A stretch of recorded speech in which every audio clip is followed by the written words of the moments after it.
Ia tampak masih bingung bercampur penasaran. Apa yang kau bisa ingat sejauh ini? Alih-alih menjawab pertanyaan Angga, Pak Bulu malah balik mengajukan pertanyaan. Angga tampak berpikir sejenak sebelum bibirnya berucap. Saya ingat terakhir kali seperti ada sosok yang merasuki badan saya sewaktu ritual tarian perang. Beberapa saat kemudian, badan saya terasa panas sekali, kepala saya menjadi pusing, pandangan mata perlahan mulai buram, sebelum akhirnya semua menjadi gelap.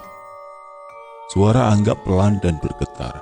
Ia menghela nafas panjang sebelum melanjutkan ceritanya.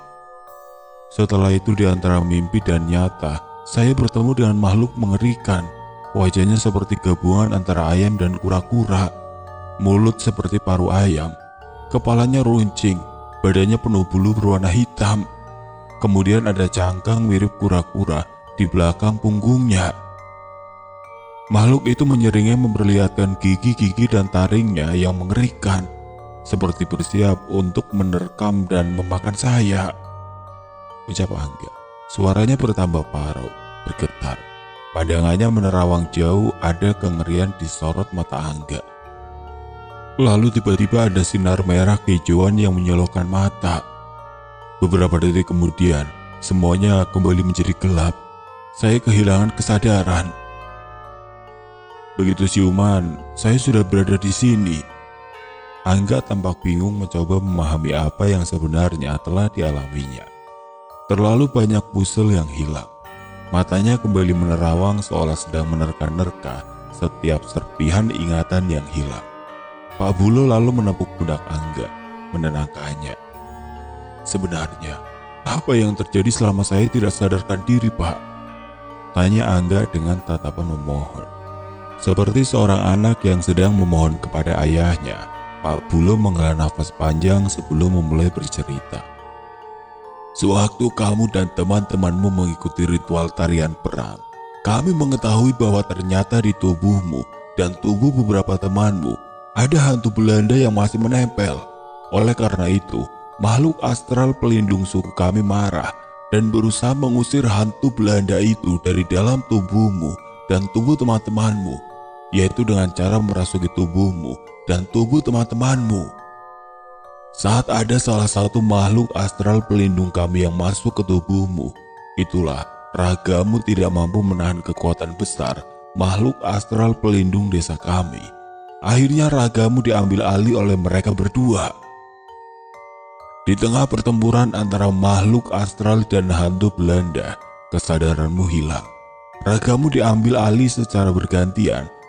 Oleh karena itu, ragamu berlari tidak tentu arah. Sampai akhirnya ragamu bertemu dengan Ranam. Ranam? Tanya Angga penasaran. Ranam itu makhluk yang kamu temui tadi, yang kau bilang antara mimpi dan kenyataan. Sebetulnya itu bukan mimpi, tapi nyata. Kamu bertemu dengan Ranam. Ia adalah hantu air yang kuat. Hidupnya lebih banyak di air. Biasanya muncul di siang hari. Entah kenapa tadi dia muncul di malam hari. Mungkin dia Ranam yang mempunyai kedudukan tinggi atau punya keistimewaan. Ranam biasanya memakan ikan-ikan di sungai, tapi banyak kejadian juga warga suku kami yang hilang diculik oleh Ranam. Tapi ada juga Ranam yang jinak. Mereka biasanya muncul di siang hari. Jika mereka lagi makan ikan, terus ada manusia mendekat, mereka tetap cuek. Fokus makan ikan saja jika mereka tidak diganggu oleh manusia. Mereka tidak diusik, mereka tidak berbahaya. Ucap Pak Bulu panjang lebar. Maaf sebelumnya Pak, saya mau nanya, apa yang terjadi selanjutnya saat raga saya bertemu dengan Ranam? Tanya Angga. Semakin penasaran, Pak Bulu tampak berpikir sejenak, seolah khawatir tentang apa yang mau ia ceritakan kepada Angga. Sementara Angga dia menunggu dengan tatapan memohon. Pak Bulu tampak menghela nafas berat sebelum akhirnya ia berucap. Kisah Ranam, makhluk astral pelindung desa kami. Hantu-hantu Belanda, mereka semua punya sejarah panjang di masa lalu. Sejarah mereka bisa dibilang sangat kelam. Belum lagi ada beberapa rahasia besar yang saling berkaitan dengan mereka bertiga dan juga suku kami, serta beberapa suku lainnya di dekat desa kami. Lagi-lagi Pak Bulo menghela nafas berat, terdiam untuk beberapa saat, seolah sedang mencari kalimat yang tepat untuk menyampaikan kisah selanjutnya. Angga masih dengan khidmatnya menunggu, sorot matanya semakin penasaran bercampur ngeri. Sebenarnya, ada juga makhluk-makhluk astral kuat lainnya yang belum bisa saya ceritakan. Sekarang, saya hanya bisa cerita sebatas itu, karena rahasia besar ini bisa menjadi malapetaka jika kami bagikan kepada orang yang salah. Angga tampak tersenyum kecut. Ia paham betul maksud Pak Bulo. Pasti ada hal yang sangat mengerikan hingga Pak Bulo memutuskan untuk tidak melanjutkan ceritanya.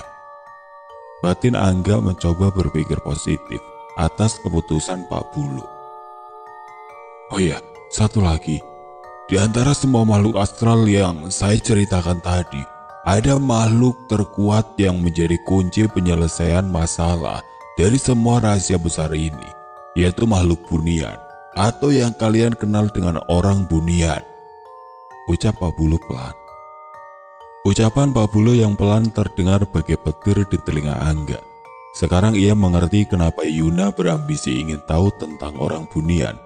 Jika Ranam dan makhluk astral lainnya sudah sangat kuat dan mengerikan, orang bunian pasti lebih kuat dari dan lebih mengerikan dari mereka semua. Berarti benar bahwa orang bunian memiliki kekuatan yang maha dahsyat, ucap Angga lirih, seolah ia sedang bergumam. Sesaat setelah Angga menyelesaikan kalimatnya, tiba-tiba bumi seolah bergoncang.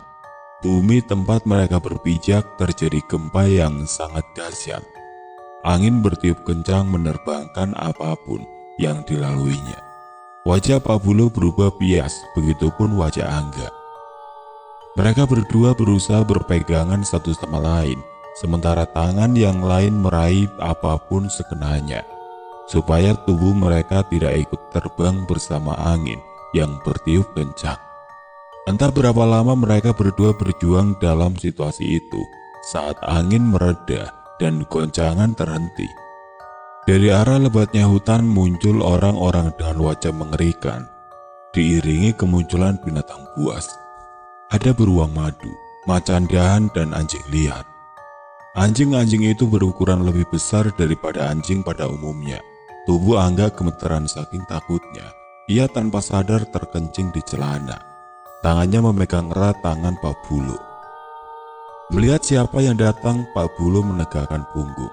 Meski penampilannya tampak kacau, Pak Bulo berdiri dengan gagah, menatap tajam ke arah orang-orang yang mengelilinginya. Kami datang karena kami merasakan kehadiran hantu Belanda, musuh bebuyutan kami, ucap salah satu dari mereka. Pak Bulo masih diam tanpa ekspresi. Tapi, bukankah kau Bulo orang kepercayaan dari kepala suku Bor? Tanyanya kemudian. Benar, aku Bulo, jawab Pak Bulo beku. Maafkan kami tidak berniat mencelakakanmu. Kami hanya ditugaskan untuk menangkap lelaki yang bersamamu, karena kami yakin di dalam tubuhnya bersemayam hantu Belanda yang pernah mengacaukan tempat ini, ucapnya kemudian. Aku tidak bisa menyerahkannya begitu saja, karena dia adalah tamu kami, tamu dari suku Bor, jawab Bulo masih beku. Suku Cayo telah menangkap seseorang perempuan yang juga mengacaukan tempat ini, karena di dalam tubuhnya bersemayam hantu Belanda. Kepala suku Bor sekarang berada di rumah suku Cayo. Jika Bulo tidak keberatan, biar kami mengantarkan kalian berdua ke sana, ucap laki-laki itu kemudian. Untuk sesaat Pak Bulo menatap tajam ke arah laki-laki itu tajam. Tapi kemudian ia mengangguk ragu. Tidak urung Pak Bulo hanya mampu ngeloyor mengikuti apa mau orang-orang itu. Dia memejamkan mata untuk sesaat, mencoba berkomunikasi dengan Pak Breki. Saat ia membuka mata, wajahnya tampak lebih tenang. Angga pun akhirnya berkumpul di rumah kepala suku Cayo untuk membahas langkah selanjutnya. Dia bertemu dengan teman-temannya di sana, yaitu Yuna, Putri, Wisnu, Angel, Chelsea, dan Siska. Namun di situ justru terjadi ketegangan antar suku saat mesti memutuskan langkah apa yang harus diambil demi mengusir hantu Belanda yang ada di dalam tubuh Yuna, Angga, dan Putri. Sebagian besar suku-suku tersebut memutuskan untuk mengorbankan Yuna, Putri, dan Angga. Meski Pak Breki, Pak Bulu, dan Nepeti yaitu neneknya Angel berjuang keras untuk membela anak-anak ini, ketegangan gak bisa dihindarkan. Anak-anak yang mendengar orang-orang bersetegang menjadi ketakutan. Dalam kekalutan mereka memutuskan untuk melarikan diri. Mereka memanfaatkan momen saat orang-orang sedang bersitegang